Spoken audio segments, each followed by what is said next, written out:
Lie! Now here's your host, Club! Welcome to Games That Lie, the show where we put under the microscope the games that lied to us. Tonight, we will determine if the game can move past their lie or get thrown into the eternal abyss! Let's meet today's contestant. It's one of the biggest falls from grace of all time, Overwatch 2!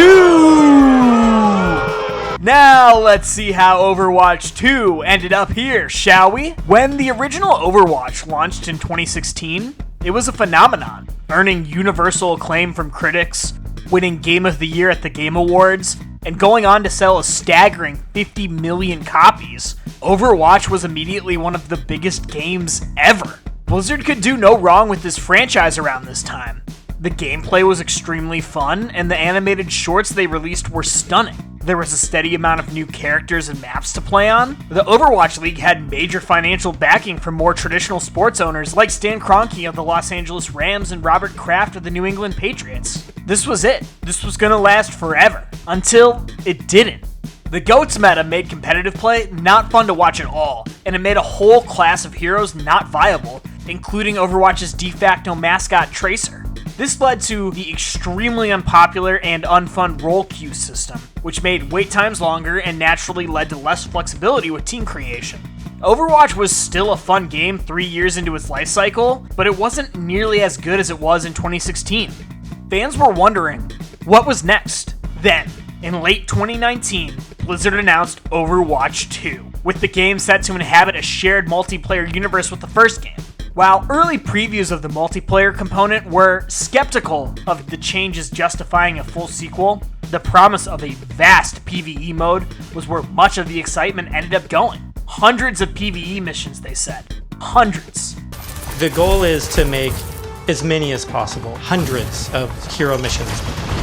We've explored a lot of different ways of getting to that much content. If that doesn't sound like a full sequel to you, I don't know what a full sequel would be. To accomplish that, the original Overwatch went dark, with no significant updates to the game from April 2020 onward. The game stagnated for 2 long years, while development was completed on Overwatch 2. Overwatch 2 became this sort of guiding light, this sort of last hope for the franchise, but things were just not looking good.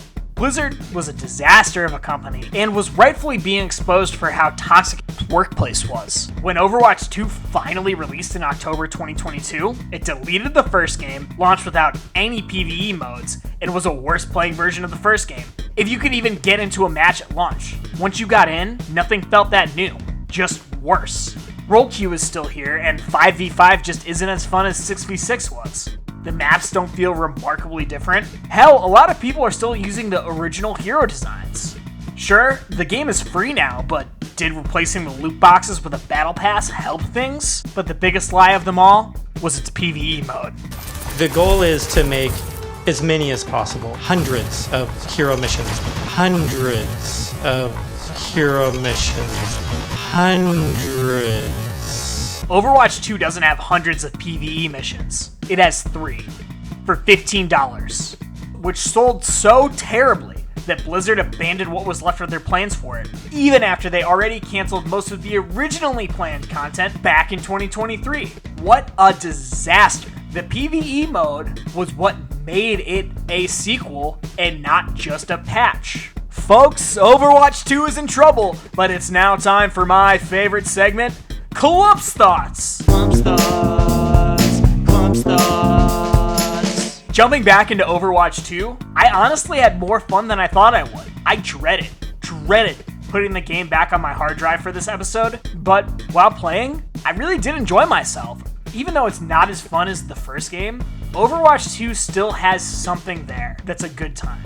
But this game is going straight to the abyss. Hundreds of hero missions. Enjoy the abyss, Overwatch, and see you next time on Games That Lie!